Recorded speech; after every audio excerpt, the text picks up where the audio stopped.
Welcome everyone, and thank you so much for joining us today. My name is Erica Fotheringham, and I am the Manager of Learning and Gender Equality here at CanWatch. I'm super excited to be here today with you and with the brilliant panel of gender equality experts who are joining us from across Ontario, Quebec, Vietnam, Bangladesh, Nigeria, and Tanzania. And we're going to be engaging in a very passionate and enlightening discussion around unpaid care work and male engagement. So today I have the privilege of joining you from the traditional lands of the Haudenosaunee, Wendat, and most recently the Mississauga of the Credit Peoples, commonly known on settler maps as Toronto, Ontario. I would like to take this time right now to acknowledge the traditional, ancestral, and unceded territory on which we are learning and organizing today, so that we can keep aware of where we are and what the history is. We have folks joining us today from across Turtle Island and across time zones. And this is an important moment for us to pause and to reflect on the continued occupation of Indigenous lands, the relationship that we have with the history of the land and colonialism, and how we're going to choose to move forward. I honor their long history of welcoming many nations to this beautiful territory, and I uphold the voice and values of our host nation. So shortly, I will be passing the mic to our moderator, Dr. Cindy Zamira Bernard, who is the Chief Executive Officer at Southern Africa Embrace Foundation. She will moderate this engaging panel discussion with our speakers. I am super excited to pass the mic over to Cindy, who will kickstart our discussion today. So over to you, Cindy. Thank you, Erica. That was amazing. Welcome, good morning, good afternoon, good evening to each and everyone joining us from around the world. I heard there are people from as far as Tanzania, which I understand is probably 5 p.m. or 6 p.m. I know there are people in Bangladesh. So we are truly global citizens. It is my pleasure and honor. Thank you to CanWatch for getting us together to be here for such a very important topic. And of course, yes, it's Gender Equality Week in Canada. So we're very thankful for joining us here as one of the members of the Gender Equality Working Group at CanWatch, amongst many other peers that I have online. I'm truly honored to be your moderator for today. We're not going to do anything formal. We're going to have a very open discussion so that we can share resources, share ideas, learn from each other, and be able to be inspired. And please, on the chat, we would love to connect with each and everyone who's joining us this morning. Send us your handles, send us your LinkedIn name so that we can further connect with each and every one of you after the session, because after all, it's all about us all networking and working together to advance the health and the priorities of women and young people around the world. As most of you know, the theme for this year's Gender Equality Week here in Canada is equal rights, equal opportunities. And we are here to shine some light on the issue of unpaid care work and position it as central to women and girls' rights agenda, as well as draw links with ongoing discussions on economic rights, health rights, and social norm change work. Numerous studies have been conducted which prove that time spent for unpaid care work, according to UPCW, for those that understand and know some of these acronyms, is heavily gendered, with women and girls bearing a greater burden relative to men and boys, because we know that everywhere around the world, women and girls are considered the minority population. As per a 2019 ILO research, the global average for unpaid care work for women covering 75 nations is 277 minutes, which is about 19.7% of a 24-hour day. Now, mind you, in 2019, this is even before the COVID-19 pandemic. And as you can imagine, with the global COVID-19 pandemic, obviously things went down. So we would not be surprised if these percentages actually changed and the numbers went higher. And so when it comes to unpaid work for men, the global average is 111 minutes. So let's have that sink in for a minute. It's 277 minutes compared to 111, which is 7.7% of a 24-hour day. And as I mentioned before, the COVID-19 pandemic and subsequent prevention measures and lockdowns that we all experience for over a year and a half to 2 years in some of the countries, with full families being at home, significantly exacerbated the UPCW demand on women and adolescent girls worldwide, resulting in detrimental impacts on their voice, choice, and agency, as well as their access to education, job markets, and critical healthcare services. While most people might agree that the burden of unpaid care work is disproportionately borne by women and girls, making them overworked and fatigued, little is being achieved and sustained worldwide to challenge and transform the status quo. This is not to say that little is being done. Of course, progress is being done in Canada and worldwide.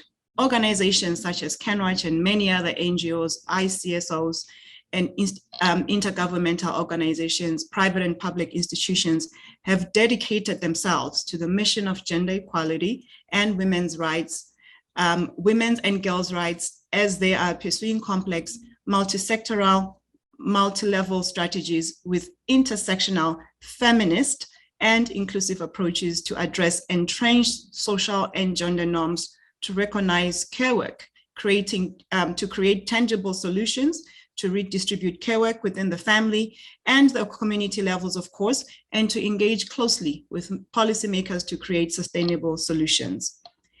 As traditional power holders, men are in a unique position to serve as influential gender equality advocates by working with other men and boys to speak out against discriminatory gender norms that perpetuate discrimination and inequality and serve as positive role models for more gender equal power relations between women and men. Active engagement of men in non-traditional roles of caregiving and engaging in domestic chores commonly associated with women is an important tool and measure to begin breaking down the burden of unpaid care work. It also addresses most of the acutely engendered imbalance of time to pursue educative, economic, and community engagement activities that unpaid work denies.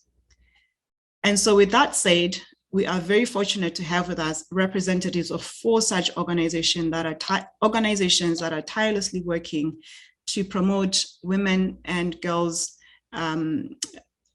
gender equality, health, and access to economic stability.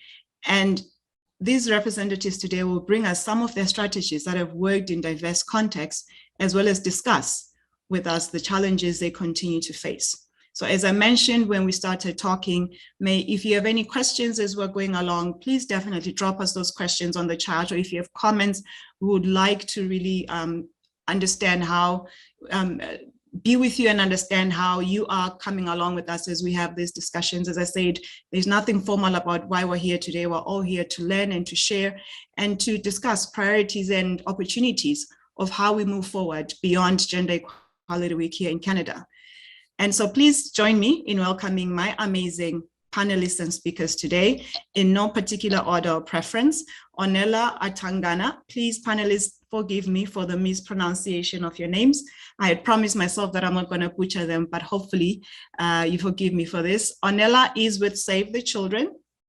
Ifet Nur, she's a gender specialist at Plan International in Bangladesh. Luba Bello, Gender Equality and Inclusion Coordinator at Plan International in Nigeria. Ajita Vijayati, Senior Advisor, Gender Equality and Inclusion, Plan International Canada. Zing Lithihong, she's with CARE Vietnam.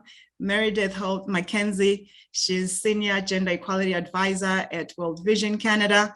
Muivano Malimbui, former Project Manager for the Enhancing Nutrition Service to Improve Maternal and Child Health in Asia and Africa project, and currently Project Manager of the Adolescent Health and Accelerated Hope and Development for Urban Adolescents in Tanzania through Gender Equality AHADI project. Once again, a round of applause and welcome to my panelists. I'm really looking forward to speaking with you today and for us to share the knowledge and the information we have with everyone else on the talk today. And please, for my panelists as well, kindly share your information in terms of how people can get in touch with you, whether it's on LinkedIn or whether it's on Twitter, so that as we're going along, our conversations can spread beyond this virtual event. Now, I'd like to introduce a short video by Care Vietnam. Let us watch that short video before we jump into our discussions. Thank you so much.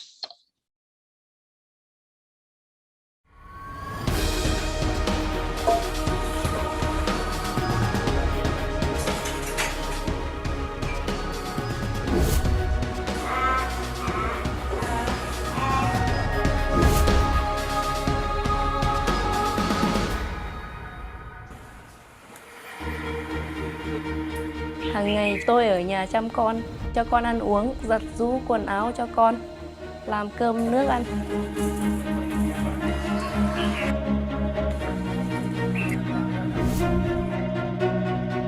Sáng 5 giờ dậy nấu cơm để cho con đi học. Tối dưới đưa con đi học, trưa gần 10 rưỡi đưa con về. Nghỉ trưa hơn 1 rưỡi lại đi học, gần 4 giờ lại đi đón con về.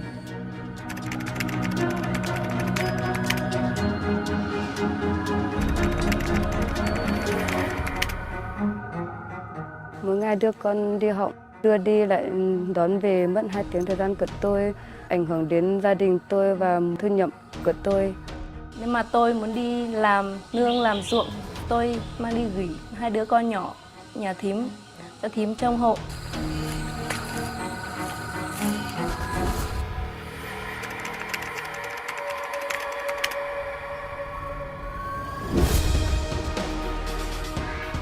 Tôi mong ước nhà trường có thể làm một cái bếp để nấu ăn để cho con tôi không phải đưa đi lại mất công hàng ngày của tôi và cho gia đình tôi. Tôi mong muốn 2 đứa con của tôi đi học trường mầm non thì tôi có thể đi làm tăng thu nhập cho gia đình.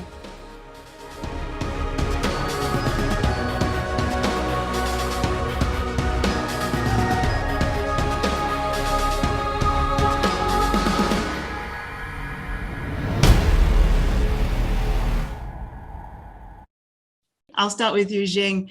And my question to you, seeing that the video came from CARE, and obviously this is research that was done by CARE Vietnam, and I picked up on one of the things that were mentioned there.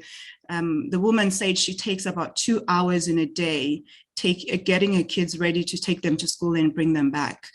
That's a lot of time for somebody to be spending on just getting the children to school. So the question then is, amongst other things, of course, as we know that women take care of within the household, and not to mention when her day actually starts, and to think when her day actually ends, and so many other things that she would be getting involved in. So what could be done to lift the burden of UPCW and domestic work so that women can equally and effectively join the job market without having to deal with some of these constraints of unpaid domestic care work?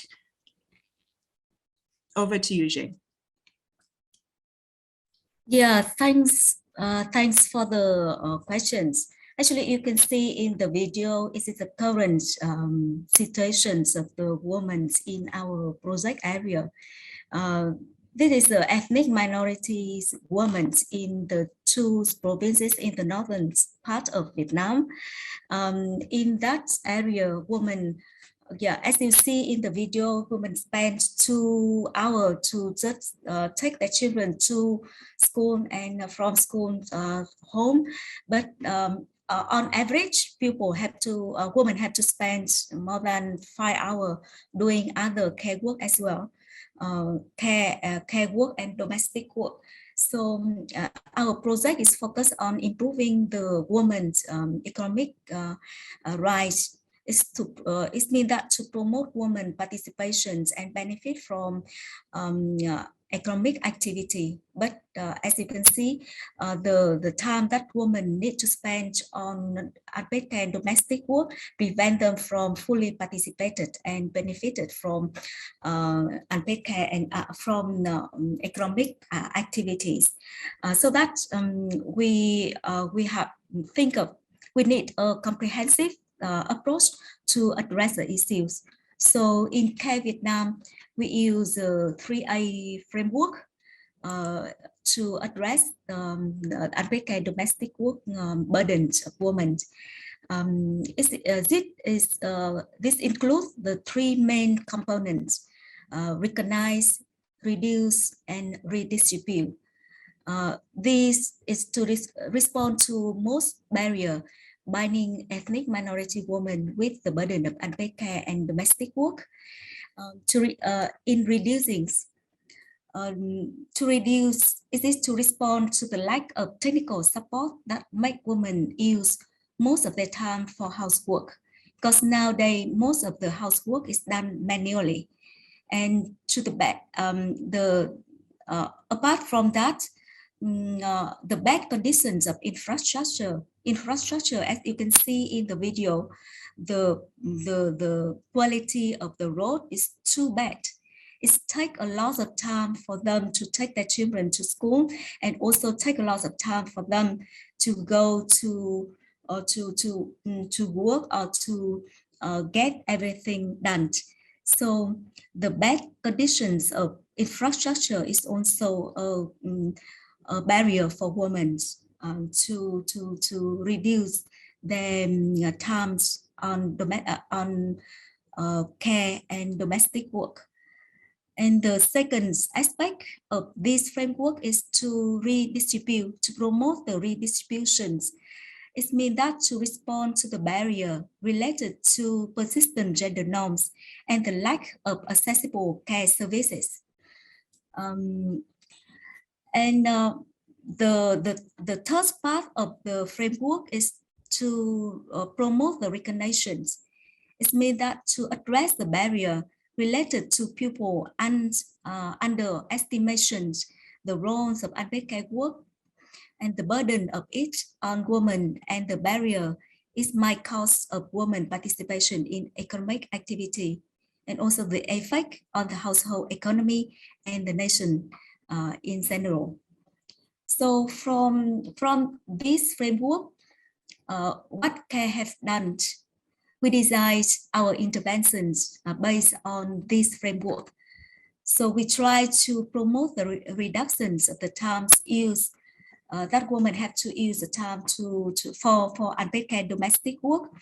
In our project, we provide labor and time-saving household appliance to households that have to reduce the time women spend on cooking and feeding animals. This is to work that we found spend most of the time, women need to spend most of the time doing housework. So this is the two things. This one on the cook stove, you can see that this is the cook stove and the vegetable chopping machines. Recently, most of the household in the area, ethnic minority area, they use traditional 3-leg stove for cooking, which is inefficient and use lots of firewood. Therefore, women have to spend a lot of time cooking and collecting firewood. So in the project, we try to provide this new technology cook stove. This one will have them to save time cooking and save time to collecting firewood. And the second one is to provide these machines, the chopping, the vegetable chopping machines that have them to reduce the time using for preparing food for the animals. Yeah, and KO is also working to reduce the time women spend on unpaid care work by advocating for the government to improve infrastructure, such as proximity of child care center, so women spend less time bringing their children to school. For example, we will advocate for the National Target Program on Social and Economic Development to prioritize gender responsive infrastructure, so that we expect the infrastructure condition in the rural area will be improved. To redistribute, in our project, we implement 3 key activities to redistribute the unequal caregiving burdens. The first one is we would like to change the social norms so that we develop or organize social norm change campaign, which focuses on transforming harmful gender norm related to women roles as caretaker. This is taking place through gender dialogue between women and men within the household, and also with the event at the community level. We organize different community events so that the community people can discuss about the norms surrounding caretakers roles for women. And the second aspect that to redistribute is to build, we build men champion network so that we promote men to work for gender equality in the community. They will work, the men network, the men champion network will work with our women leader to voice out on how men and women need to cooperate to reduce the work for the burdens of unpaid care and domestic work on women. And the third one to redistribute is we try to find ways to improve access to quality childcare so that child enrollment rates increase and women are left with more time to engage in paid economic activity. More specifically, we support the improvement of kindergartens into district of intervention by repairing classroom, providing more equipment to the kitchen so family don't have to pick up the children at lunchtime because they are provided lunch at school. It will have to reduce the times of women to go to send the children go to school and to have the children, take the children back. Yeah, that is for the redistribution. The last one is for recognitions. Is this the project? In our project, we undertook 2 key study on unpaid care and domestic work, one at national level using data from the National Labor Force Survey and another at the project intervention level.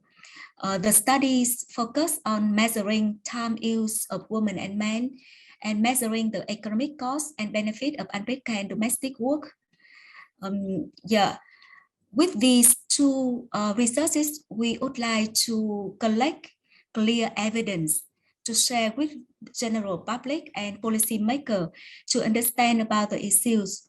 It is to raise the awareness of the key policymaker and the general public and the local community of the unequal caregiving burden. So that we hope with the awareness raising, we will increase their willingness to address the issues and promote the participation of women in paid economic activity. So this is the comprehensive intervention that we have already designed, and the project has just started actually in the field more than 1 year. We haven't tell a lot about lesson learned or the result yet, but with that comprehensive framework, we do hope we can come or to get ultimate result that to relieve the burdens, to lift the burdens of unpaid care work out of women's soldier. We might discuss this a little bit later. That's all right. Thank you so much, Jing. I really, that was very comprehensive. And I was jotting down some questions as you were going through what it is that CARE is doing out there. But I think we'll leave this for the Q&A. Hopefully we all have moments in the Q&A to ask some of these questions and make some comments. And I hope others that are online are doing the same, that we'll take your questions at the end, or your comments, just keep them flowing as we are chatting. So maybe I'll just jump straight to Ajita for the purpose of being observant in time. Ajita, with, this is an open-ended question, and you please feel free to elaborate. We have about 7 minutes for you to speak with us on this. We just heard from Jing at Care Vietnam about the links between unpaid work and women's economic empowerment, and how it is critical. It is a critical factor, in determining their access to paid work. This in turn linked to control over resources and decision-making power, which impacts all aspects of women and adolescent girls' life, their cycles, including foremost their health and their well-being. Because we know that when power is at play, already those that are minority are often the ones that are impacted.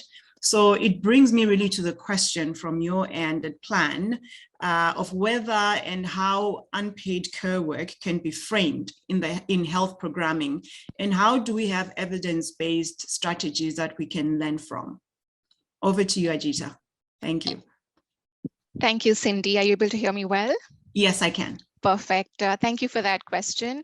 I want to begin by saying once again that I'm very pleased to share that I'm joined by my colleagues Ifat Noor from Plan Bangladesh and Luba Bello from Plan Nigeria, who are going to share with us their thoughts as well through pre-recorded messages as well as their live with us. Together, the three of us will speak to a recent research that we conducted on unpaid care work, social norms and gender roles, that was done to examine and validate part of our gender transformative strategy of a just concluded 6-year project called Strengthening Health Outcomes for Women and Children, or SHOW, as we like to call it. And you will hear reference to SHOW in the testimonies that follow. This was implemented in Bangladesh, Ghana, Haiti, Nigeria, and Senegal with support from Global Affairs Canada. I want to stop for a minute and say that we had a striking start to this meeting, hearing testimonies of rural women in Vietnam in the video. For me, it threw open questions around why, despite the overwhelming negative impact of unpaid care work on women's and girls' lives, it remains ever so daunting to challenge and transform once and for all. And that's not the case just for women participating in our projects, but it's true equally for all of us sitting here in our everyday lives. My colleague, Ifat Noor, helps me unpack this, as you will see, by sharing some of her reflections on what makes the redistribution of care work so difficult. Over to Ifat, please.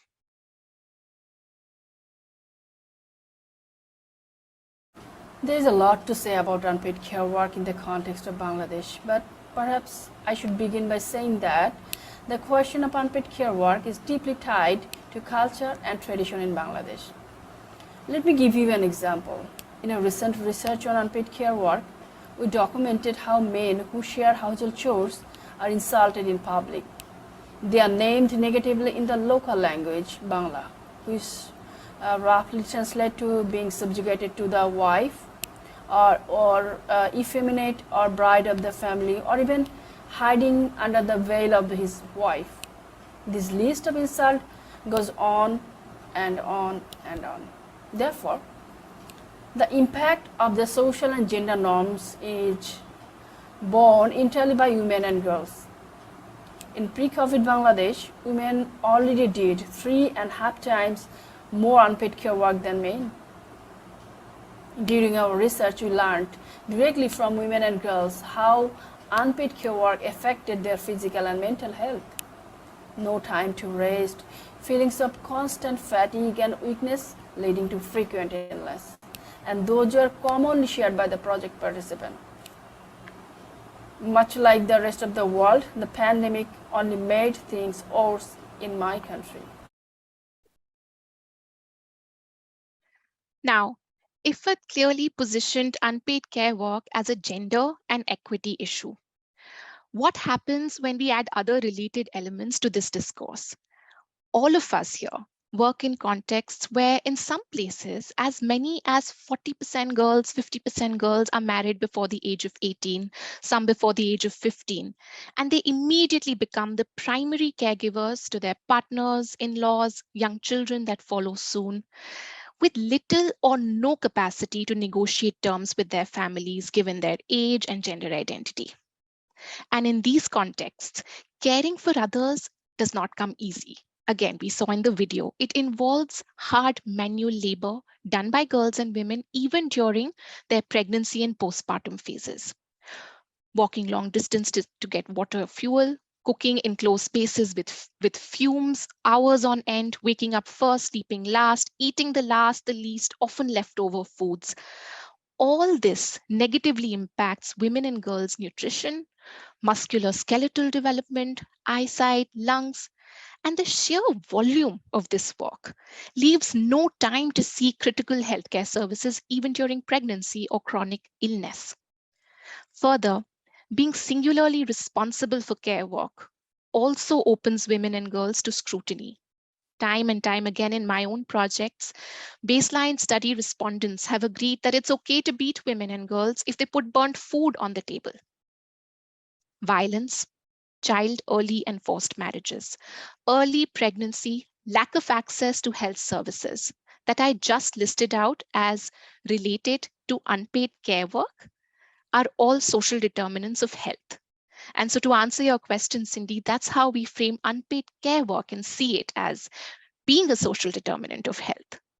And at Plan, we recognize unpaid care work as a core gender equality issue that impacts all aspects of women and girls' lives, including their health threats.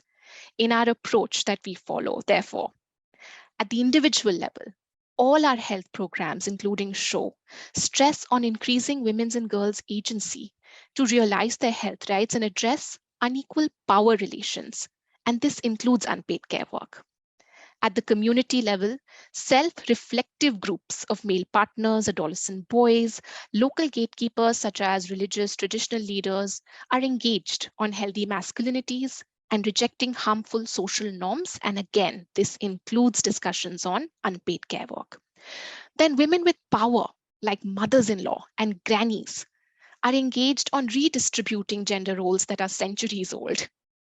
At the institutional level, health providers get trained on the links between harmful traditional practices on the one hand and health outcomes for all on the other hand. And again, this includes the impact of unpaid care work on the health of women and girls. Now, this comprehensive multi-level approach was followed in all SHOW project countries and validated by our research, which engaged SHOW participants. Across countries, there was recognition by participants, especially among men and boys, that the burden of unpaid care work on women is massive, it's unequal, inequitable. Across the countries, all respondents highlighted that more and more men and boys are now contributing to household care work. Women and girls reported a reduction in the drudgery of their daily lives, leading to at least some time to rest and pursue other activities. This positive impact that I just listed out is summarized by my colleague Luba Bello, who helps us conclude on an optimistic note based on her experience of implementing the SHOW project in her country. Over to Luba. Well, definitely there has been generational transfer of cultural practice related to rigid gender roles for years and end. However, from my experience with the SHOW project, when children, especially boys, watch their parents share care responsibility in the household, they encourage to adopt a positive behavior and positive attitude towards care work.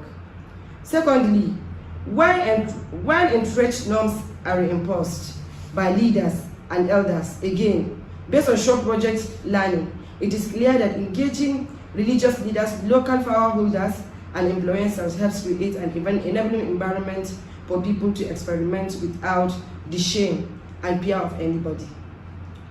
Thirdly, and the last, sharing of unpaid care work promotes greater mutual understanding, trust, love, compassion within families. This was observed by participants of the research, indicating that not only is there a need for transforming gender roles, but also an appetite among project participants. Thank you. We'll end there, Cindy. Over to you. Thank you so much to yourself, Ajita, and Luba, and everyone else at Plan. I just kept going in and wanting to hear more about the work that you're doing. And I love that you mentioned the community involvement. You went back to, talking about grandmothers and grandfathers, showing that for us to be able to change the status quo, for us to be able to talk differently, have a different language tomorrow on how we can really combat this issue of unpaid care work and fight for gender equality and fight for women and adolescent girls to have equal opportunities economically. It has to take the whole village. It has to take the male allies, from the fathers, the brothers, the boys.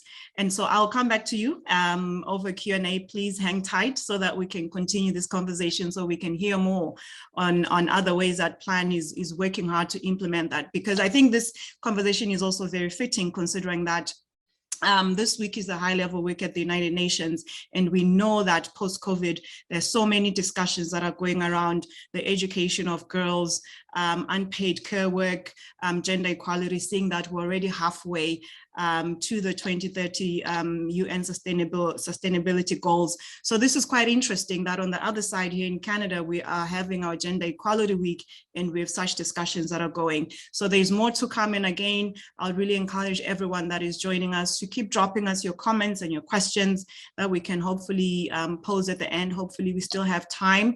And with that said, I'm going to go over to Meredith, because I know that World Vision, we all know that World Vision does a lot of work. For decades, they've been doing a lot of empowering work pertaining to children, women, adolescents, people that are marginalized.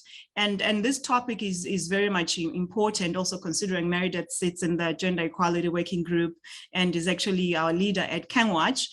It will be very interesting to see and to hear, building off Plan's mention of male engagement.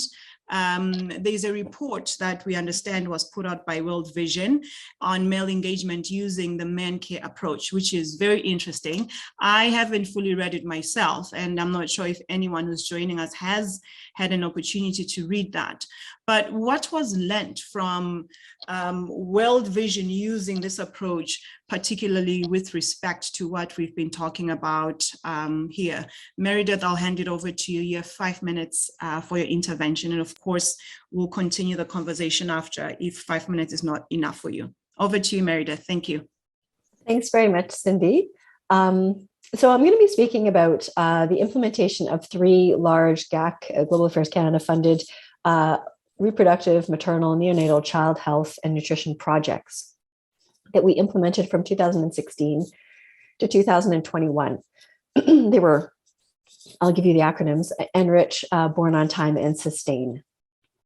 As a key strategy for engaging men and boys in the pursuit of gender equality and the advancement of women and girls' rights, and specifically to challenge the gender roles and to carve out space for men to be active and engaged partners and parents, and as well agents of positive change in their community. All 3 projects implemented the Men Care program.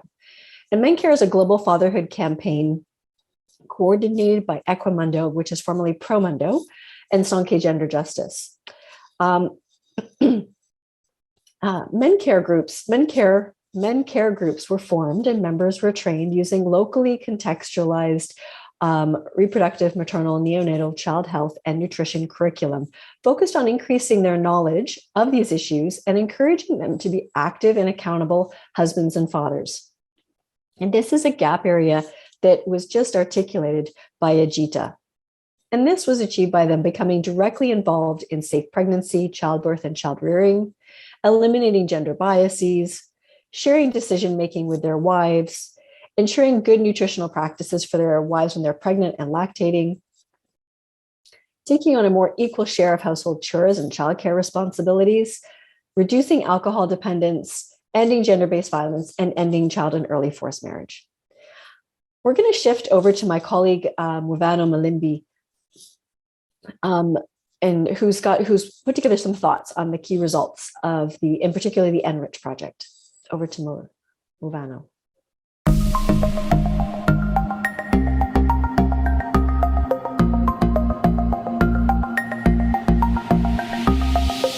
Enrich project used men care group to promote men's involvement as equitable, non-violent fathers and caregivers at the level of household. Through men care group that was being created and being supervised by Enrich project, the project achieved to increase men involvement in well-being of the children. One among the biggest achievements that we noted through men care group is the full participation of men in a family planning discussion. And before Enrich, the decision were being made only by men. But after being involved in men care groups, the discussion being done jointly between two partners, male and female partners, and that was the biggest achievement. The second achievement is that we noted a decreased number of gender-based violence cases. Before Enrich, a lot of cases were being reported from where Enrich was being implemented. But then after the men care group, women testifying that cases of gender-based violence has been reduced from the household level, but also the reported cases at different government reports has also been reduced. The third achievement is participation of men in contributing to the basic needs of the children. Before men care groups, women, they testify that men as the breadwinner of the family, the family resources, money, were being used for men entertainments, such as alcohol, and majority of men were severely alcoholism. But through men care, and there's one session about sharing of the budget at the household level, that was made men to change from being used alcohol and contributing to the family basic needs. And that has been noted from the qualitative gender assessment report. Thank you. Thank you, Morvano. So I think one of the things I'd like to draw from that is that joint decision-making on things like family planning can quickly become joint decision-making on other things like finances. Men helping with childcare while partners are pregnant can result in helping them in the home when women want to volunteer or engage in income-generating activities. In a moment, we're going to watch another segment from a short film that World Vision Canada put together called Pressure Baby. Pressure Baby documents the emotional journey of Zin Nguyen, a young woman living in a very remote community in Myanmar, and her husband So. The video segment picks up after we learn that Zin has lost a pregnancy, and we learn about the family dynamics that are shaping her life. We hear from community members and project staff about some of the work that has been done to engage men through men care. Unfortunately, we don't have time in the session to watch the whole video, but it's worth watching, and we'll put it in the resources at the end. So over to the Pressure Baby segment. In a nearby town, a group of specialists have started working to rectify the inequalities women like Zin face. Inequalities that have led to the heartbreak of too many mothers. စစ်တမ်းကောက်ချက်အရဆိုရင်ကြည့်တဲ့အခါမှာဆိုရင်ဒီတာပေါင်းမျိုးလည်းမှာဆိုရင်ကလေးတင်နှုန်းနဲ့အမျိုးသမီးတင်နှုန်းတွေကပိုများတယ်လို့ဖြစ်တဲ့အခါမှာဘာကြောင့်လဲဆိုရင်ဒီအမျိုးသမီးတွေတူတယောက်ကပဲသူတို့ကဘာဖြစ်လဲဆိုရင်ရုန်းကန်နေရတယ်ရုန်းကန်နေရတဲ့အခါမှာအမျိုးသားတွေကမကူညီတာတော့မဟုတ်ဘူးသို့ပေမဲ့ငွေကြေးမှာပဲကူညီတဲ့အပိုင်းเนาะရှိတဲ့အခါမှာကြာသူတို့စောင့်ရှောက်မှုဂရုစိုက်မှုပိုင်းမှာအားနည်းနေတဲ့အခါမှာကြာတော့ဘာဖြစ်လဲဆိုရင်ဒီအရာတွေကလည်းဖြစ်နိုင်တယ်ပေါ့နော်ဒီအရာတွေကြောင့်ဒီ effect တွေကြောင့်ဖြစ်လဲဆိုရင်ဒီအမျိုးသမီးရဲ့ဒီမှာစမလည်းမိသားစုဘာလုပ်ငန်းနဲ့လုပ်လဲဆိုတော့သူရကြအလဲလေးနည်းနည်းရှိရပါတော့ပြီးလို့ရှိရင်အဓိကကတော့လက်သမားအလုပ်လုပ်တယ်ပေါ့ဂျီကဒီအဲ့တော့ဆက်လိန်နဲ့ပဲသွားလို့ရတယ်ဆိုတဲ့အခါကျတော့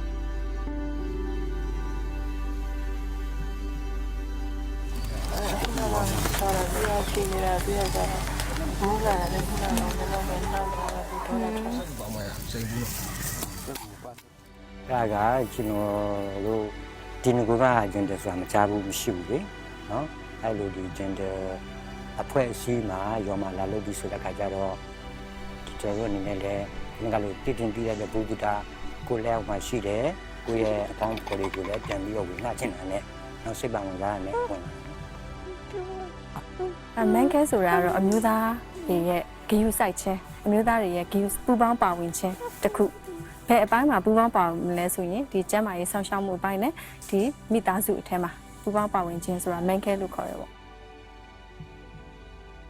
အမျိုးသားတွေကိုဟိုးရှေးတုန်းကယူဆခဲ့တဲ့အယူအဆတွေအဲ့ဒါတွေကိုပြောင်းလဲပစ်ဖို့เนาะအခုအချိန်မှာအမျိုးသားတွေဒီခန္ဓာကဏ္ဍနေပြီးတော့ဒီမိသားစုမှာပါဝင်ရတော့မယ်เนาะအရေးပါအရာရောက်နေပြီဆိုတော့မိသားစုတက်မှာလေအဲ့ဒါကိုအဓိကထားပြီးပြောသွားပါတယ် Zin's patience toward her husband and her persistence in transforming him have finally paid off.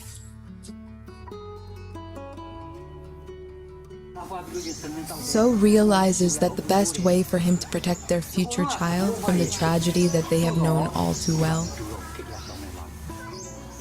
is to embrace the newfound access to information in their village. နောက်ဆိုလို့ရှိရင်ဒီလိုဂျန်နာရှိခြင်းအဖြစ်လေကျွန်တော်ယောက်ျားလေးတွေဒီပို့ပြီးတော့ခုနကသူ့ရဲ့တောင်းတော့เนาะဒီလို participate လုပ်မယ့်ကဏ္ဍမှာလေပို့ပြီးတော့နားလည်လာမယ်ပို့တော့လည်းအောင်မြင်ပြောင်းလဲလာမယ်လို့ကျွန်တော်ယူဆပါတယ်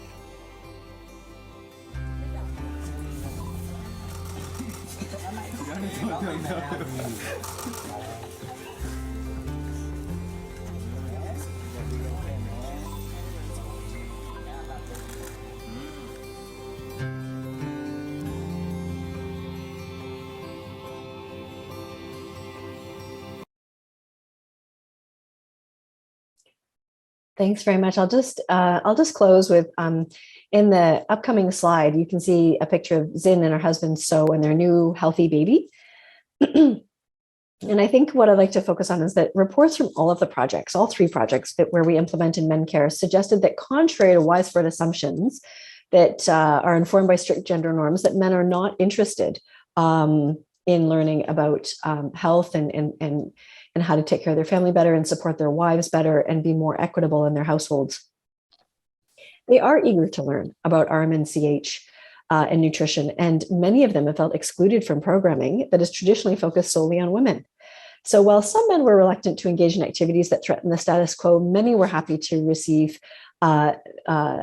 information, redefine masculinities, and be included and informed and be supportive husbands and caring and involved fathers. So I'll end here and looking forward to circling back around perhaps a little bit later to some more of this. Thank you.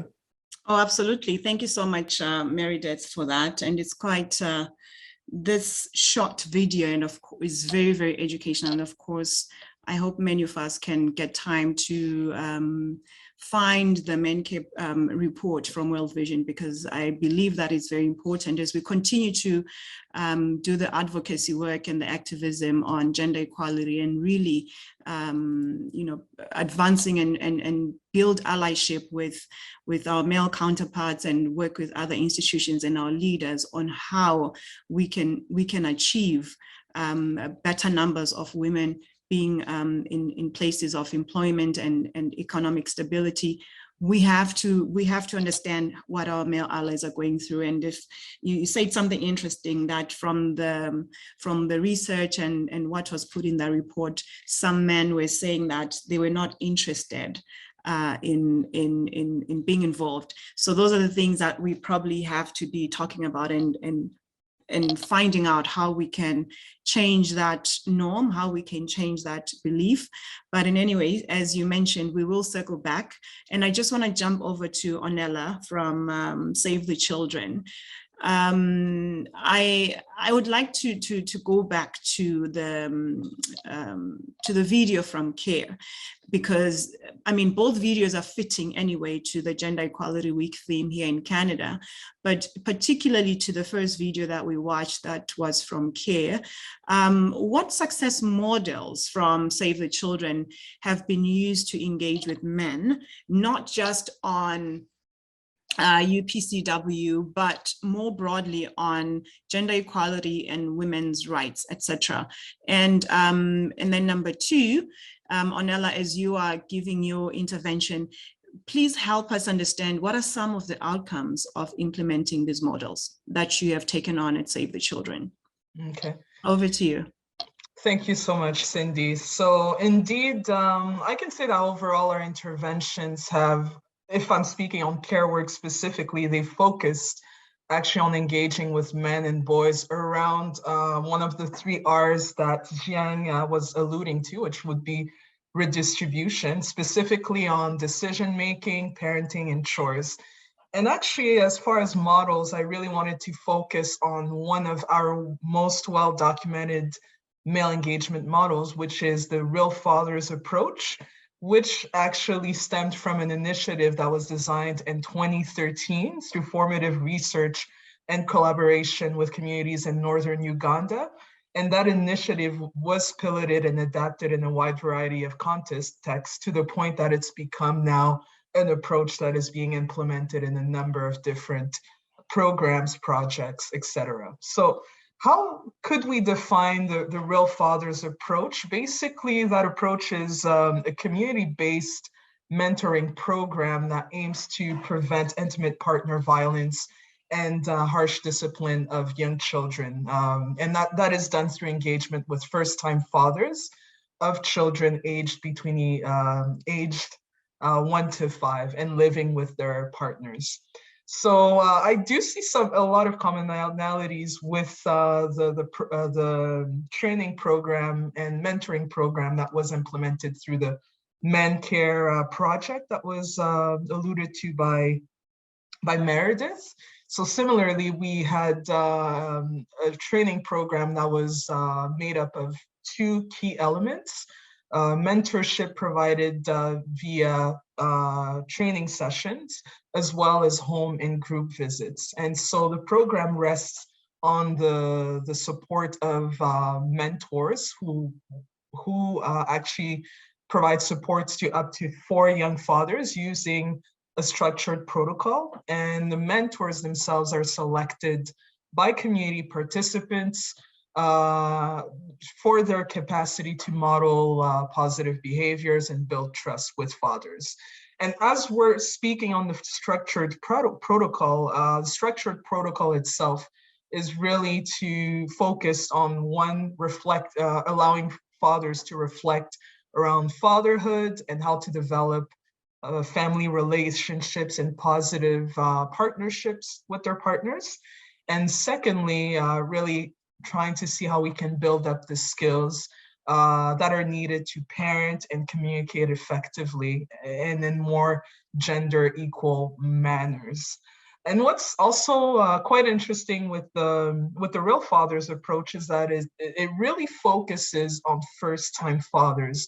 And why is that? Because there is evidence that early fatherhood is actually a key period where men are more receptive to receiving new information skills, and that makes for an ideal time to promote things such as nonviolent parenting and equal partner relationships. And of course, as we work with fathers, similarly to Meredith's male engagement models, we also see fathers that are people who care deeply about their families, obviously, and they are interested in being the best fathers and husbands that they can be. However, they are often socialized to believe that developing loving relationships, that being sort of loving and understanding with their wives and children is a sign of weakness and means that they're not being man enough.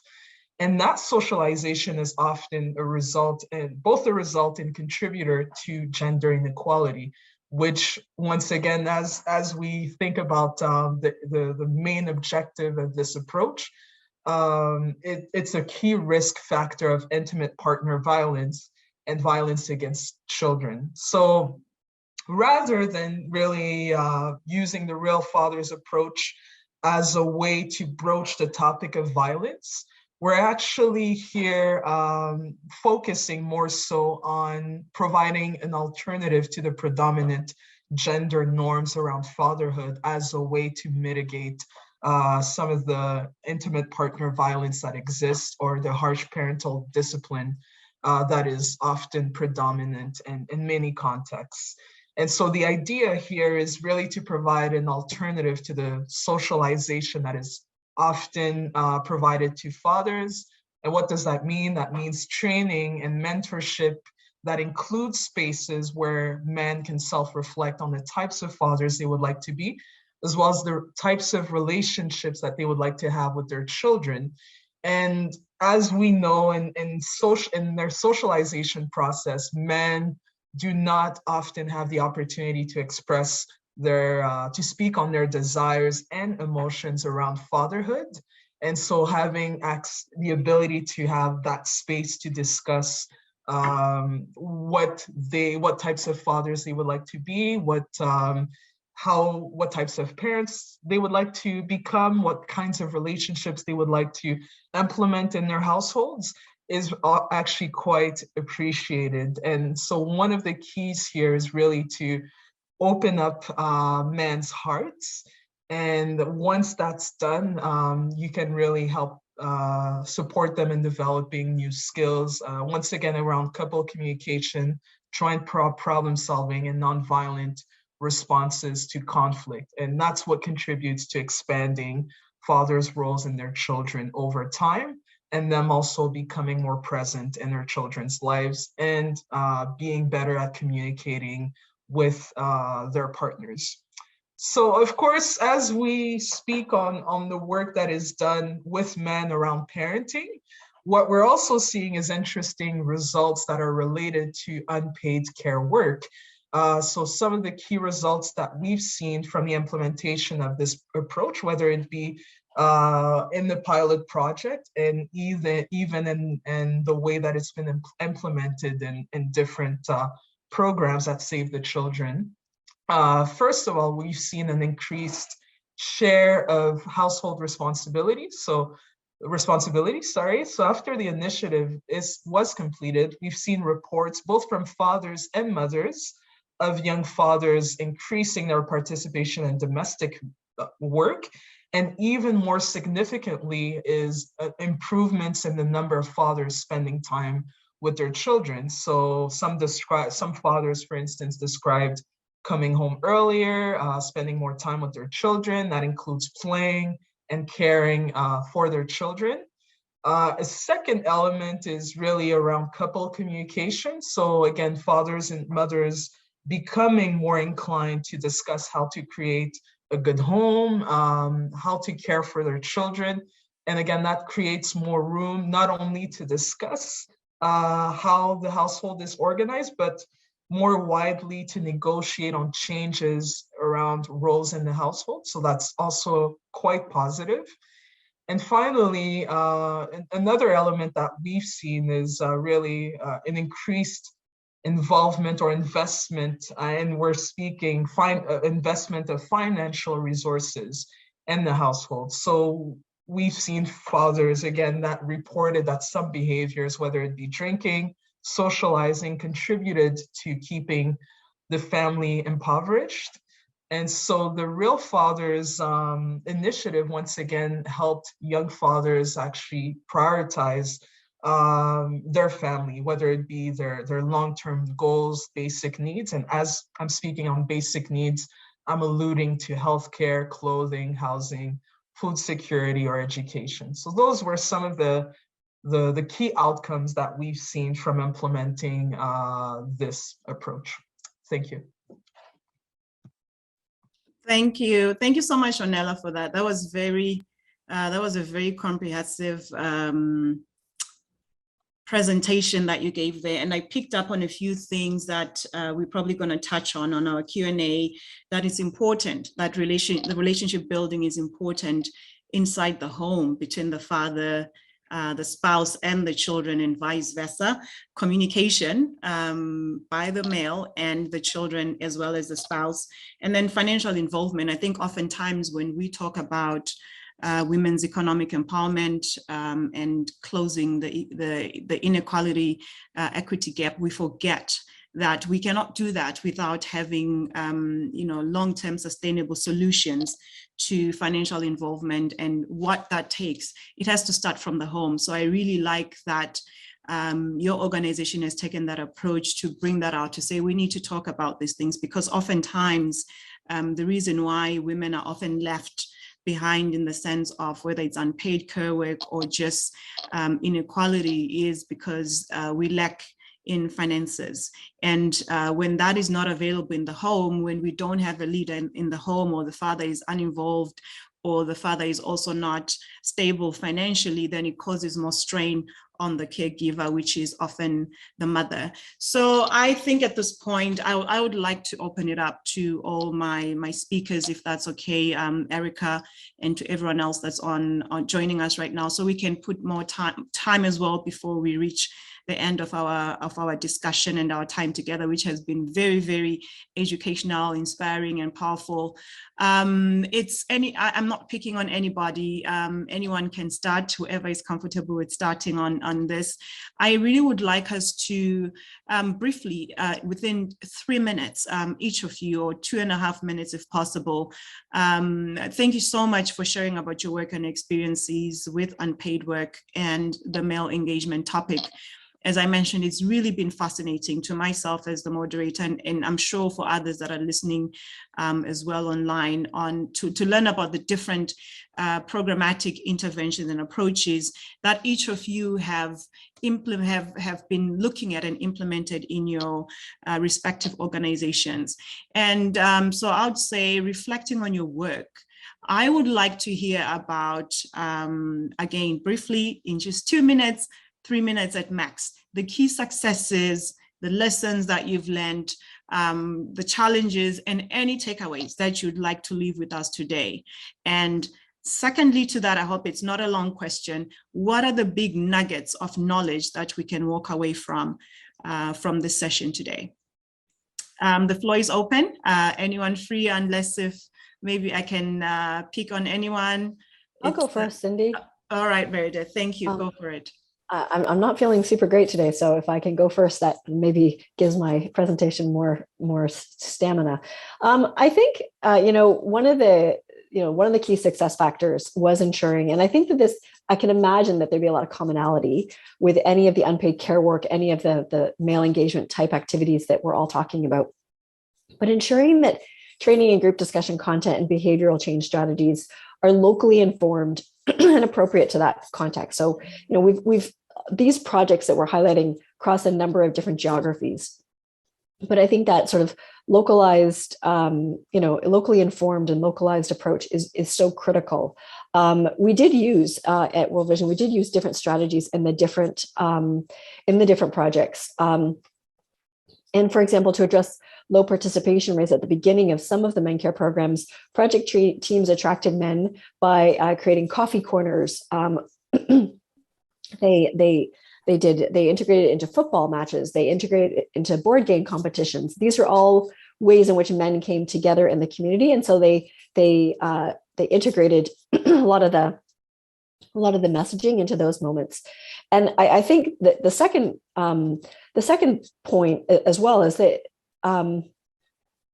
the use of consistent and prolific messaging at every possible opportunity. So rather than limit messages related to male engagement and men care activities, project teams incorporate these messages wherever possible in other areas of the project. So whether that was training health professionals or education sessions on sexual reproductive health and rights, in clubs for in and out of school boys, etc. There was a number of different ways in which the messages were consistent and repeated. And I think that that's also really important.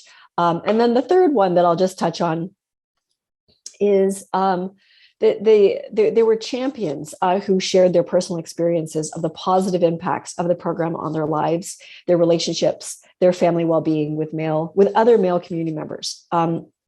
And this was really instrumental in shifting perceptions, attitudes, behaviors around gender equality and men's role in improving family life, improving health outcomes in the areas that we were working. And this was further strengthened by the support they received from community leaders, religious leaders, government leaders who all rallied behind the program. So I think that idea of having champions, locally contextualized, consistent messaging and champions, I think is really important. So I know Canon Watch is going to share posts, and I think actually I've got some colleagues on today's presentation. There have been posting as well, different links. So feel free to take a look. The reports are really, really interesting. And I think a cross section of the different approaches would probably be a really interesting study in and of itself to do. How are the different approaches to compare and contrast? Anyway, somebody else. Who else wants to go? Can go if you don't mind. Yes, go ahead, Onela, definitely. All right, sounds good. Thank you so much. I definitely see some commonalities with, perhaps one of the key, I really wanted to touch on the lessons learned. And I do see some commonalities with what World Vision is alluding to. One of the key lessons learned I can think of is really the importance of engaging with multiple community stakeholders, as peer influence has really a key role to play in keeping fathers motivated to maintain some of the learned behaviors and messages that were outlined in the curriculum. As often, it is important to admit that the messaging around the real father's approach is often in opposition to dominant conceptions of fatherhood, of masculinity. And so as far as community engagement has, as far as what we've implemented through the real father's approach in terms of community engagement was really, for one, using well-trained community mentors who are selected by the community and who are trusted and respected individuals. And one of the key things here was really to ensure that those community mentors were supported in their own personal transformation and supported in gaining a strong understanding of their own relationship and themselves, so that in turn they can better guide fathers to do the same. So that emotional connection is quite important in creating a sense of obligation and commitment to the changes outlined in the curriculum. And another element as well is really the engagement with wives. So some of the sessions, for instance, were done jointly between men and women so that we can promote uptake of equal norms and couples communication skills. And that helps ensure buy-in from the female partners as well.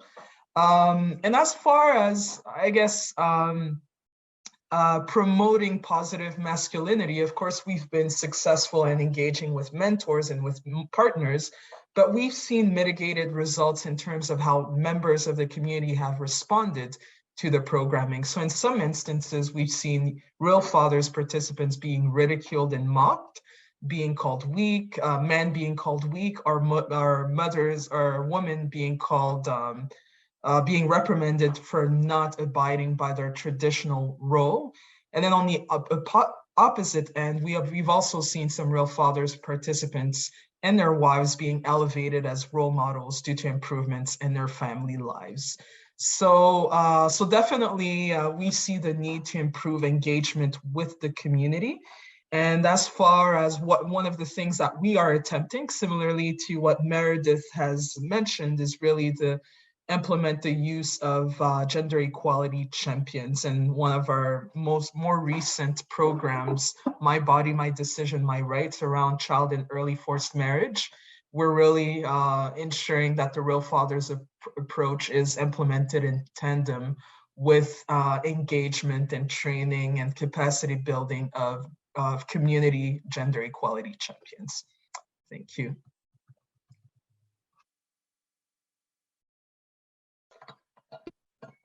Thanks, Marit and Omela. You talk about your success and the lesson learned is really, really helpful.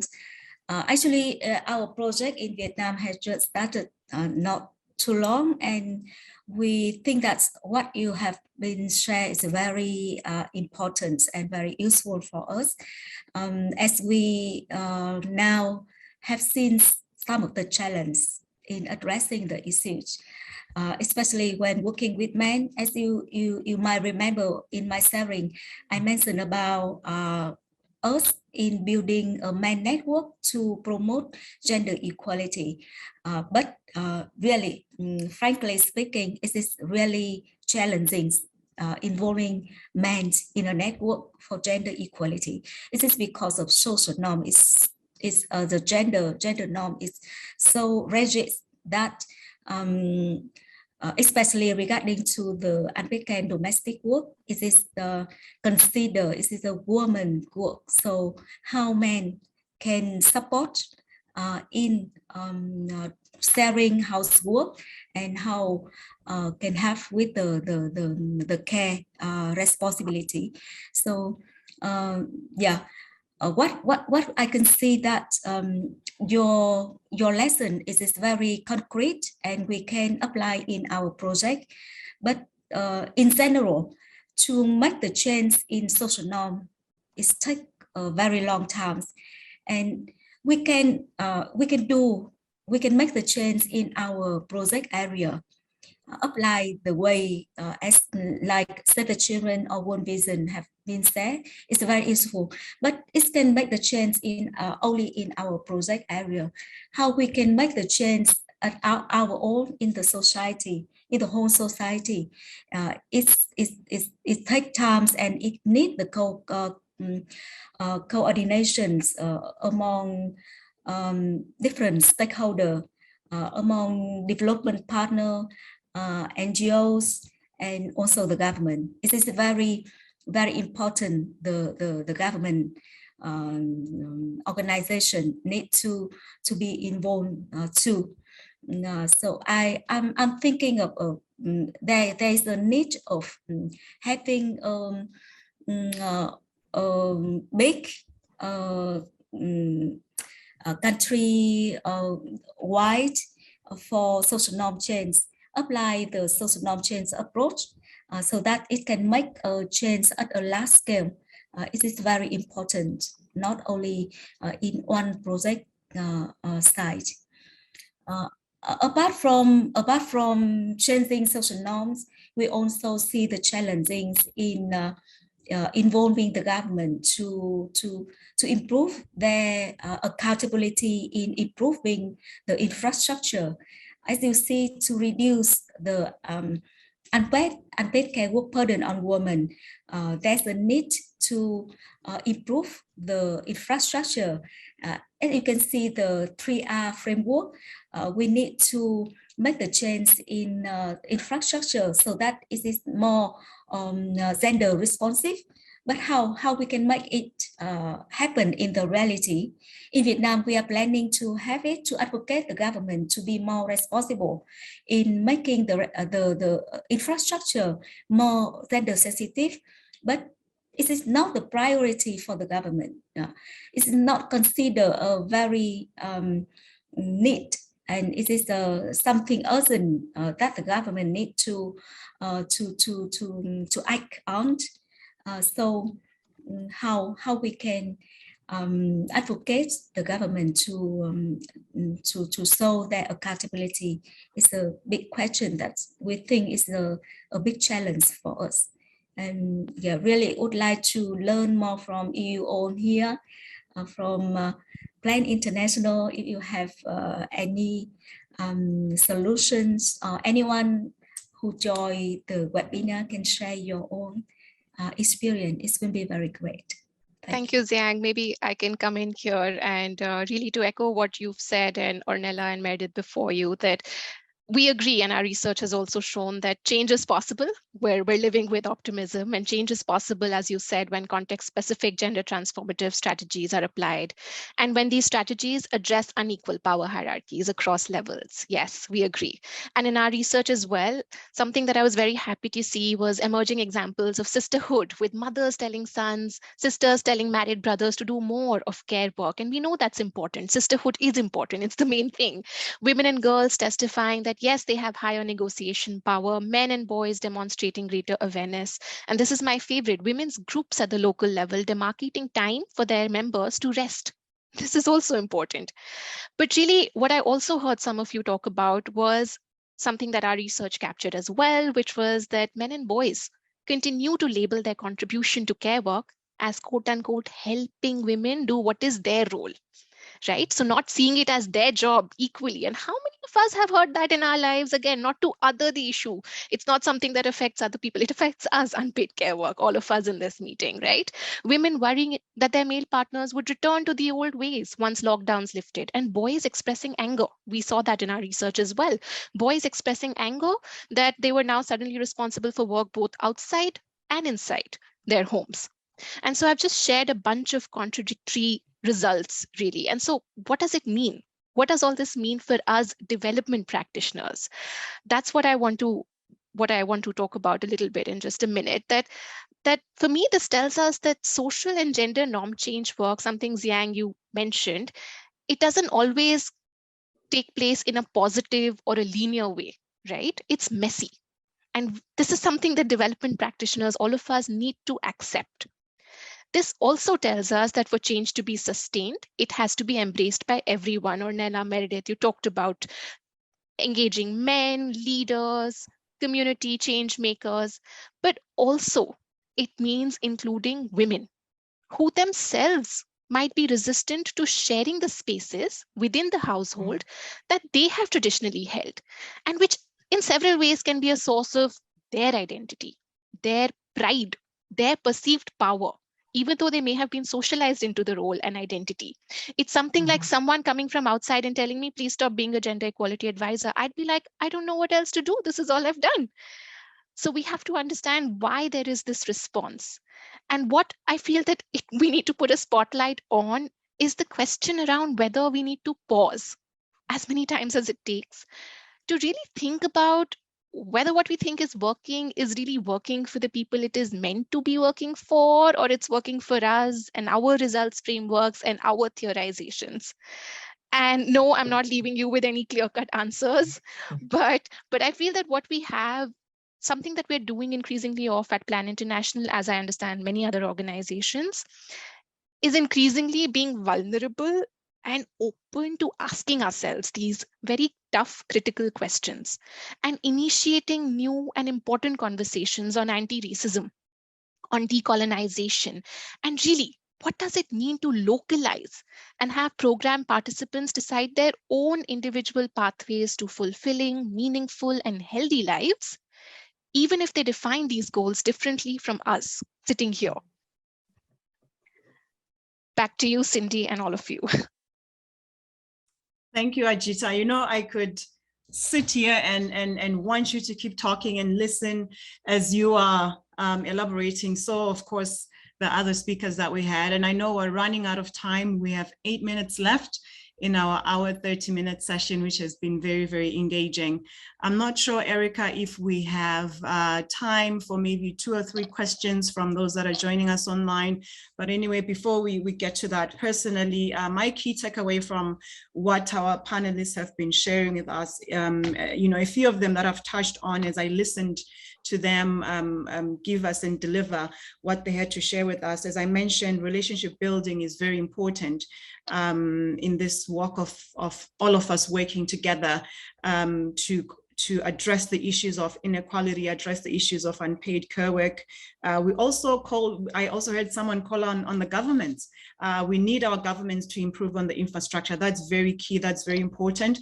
And I believe oftentimes we don't look on gender equality and other things that within that as an infrastructure is very important. So I believe that we need to put more emphasis on that. We need to push on our leaders to really work with us, work with institutions, work with grassroots communities, go to the community level, work with families on how the infrastructure can be improved to help women, girls and adolescents to be able to get empowered. I think it was Meredith who spoke about from the Men Care report that they did, where there was implementation of coffee corners. That was very interesting to me to see that, you know, men are starting to come together, you know, whether it's at football matches, at these coffee corners, and the messages are intentionally sent to those spaces where males are gathering to address and to talk about the issues of gender inequality and unpaid care work, and that we have to, you know, be allies with the men so that they are our champions. We can't combat this issue without working with the men. We need to also involve boys at a young age to ensure that we're not missing out. And of course, the spirit of sisterhood. In Africa, we call it Ubuntu, where, you know, everybody works together. We need the sisterhood. We need to, you know, Ajita, you spoke about women groups at all levels, community and grassroots levels, the grandmothers to the mothers to the daughters, the nieces, and all that. We need that. We need the sisterhood, because we cannot do some of these advocacy and activism things without involving anyone. And then identity, that one got me, that, you know, our identity is really key to the messaging that we're trying to put out to the world. And are we really winning? That which we're doing, are we really winning? Are we taking a step back, as you said? Are we pausing to really look at what we've done before? Do we need to reinvent the wheel? Do we need to change the way we are approaching things, so that we don't continue you know, being on the same stomping ground for years and years to come, and we keep having the same conversations that we are still at that number of the number of hours that women are spending on unpaid care work. So that was key for me to say we need to take that pause. I'm not sure how that pause would come, but we need to take the pause to really look at how we're winning, if we're winning, and what can we do to make sure that we change things moving forward. And again, most of you said it, and you said it to Ajita at the end, being vulnerable, allowing ourselves to be open-minded, allowing ourselves to speak the truth, to talk about things the way they seem and the way they are. I think that's what is going to help us have these conversations. And lastly, I would put my own point and say we need intergenerational mentorship. We need intergenerational dialogues, you know, amongst the fathers, the mothers, the grandmothers, and the grandfathers, because we cannot expect the current generation and the generation to come without having those dialogues. It's very important, so that, you know, those who came before us can help us now, and then we help the ones that are coming after us. So thank you so much to all my panelists. It was really an intriguing discussion, very educational. There's so much information that I believe could still be shared, but I know that we are out of time. I'll send it back to Erica. Erica, do you think we have 3 minutes left? I'm not sure if there's anyone joining us that has a question or two, and we can take those. Sorry, Cindy, I see Ifat has her hand up. I want to just check in if she has something to say, if you permit. Oh, yes, Ifat, go ahead. I see it. Thank you. Thanks for the information you have shared. I think one point we need to keep in mind that we need to work both couple, I mean, entire family members like husband and wife. It could be a homogeneous session, but involvement on both partner, I mean, husband and wife is very important. And also as Ajita said, like the granny or mother-in-law, they play a very crucial role for stigmatizing the male person. So in that case, involving all family members might be very helpful. Thank you. Absolutely. Thank you very much, Ifat. Awesome. Well, perhaps I will jump in to close the session. Unfortunately, we did not have time for question and answer as usual. I think we were ambitious, but we had so much learning and so much great discussion that took place. So I really do encourage everybody, if you have any outstanding questions, please feel free to submit them in the chat box. I'm making note of them, and our panelists will provide written responses.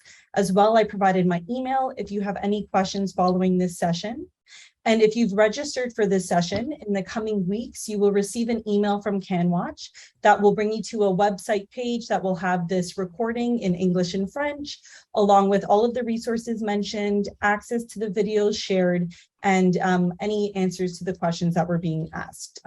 Perhaps we'll also include our panelists' contact information should you want to follow up directly and learn more. But really grateful to our moderator, Cindy. You were brilliant in capturing everybody's ideas and bringing everything together. Super thankful for you and for you sharing and guiding this conversation. And to each one of our panelists, thank you so much for joining and all the effort that has been taken to make this session possible. I know I learned a lot, and I hope everyone else here did too. So with 1 minute barely to spare, we will say our goodbyes, and we really look forward to connecting again. Thanks all. Thank you, everyone.